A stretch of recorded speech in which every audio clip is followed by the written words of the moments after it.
I'm Andrei Rogac from City University of Hong Kong, coming to Ostrava again because I'm involved in a collaborative project with my good friend and colleague Michal Otepka here, and we are participating in a very interesting workshop devoted to light emission and catalytic properties of carbon dots. Hello, my name is Leticia Gonzalez. I am a theoretical chemist coming from the University of Vienna, and I am attending the NanoLumCat workshop in Ostrava.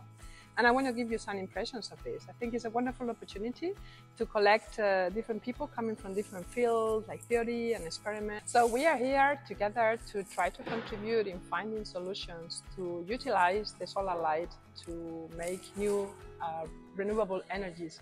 This is Dirk Budi. I'm from the University of Erlangen, chair in physical chemistry.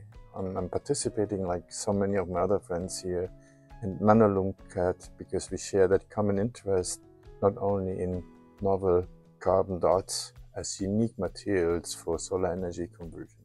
It's been a great pleasure to participate and looking forward to these exciting and intriguing cross-disciplinary discussions.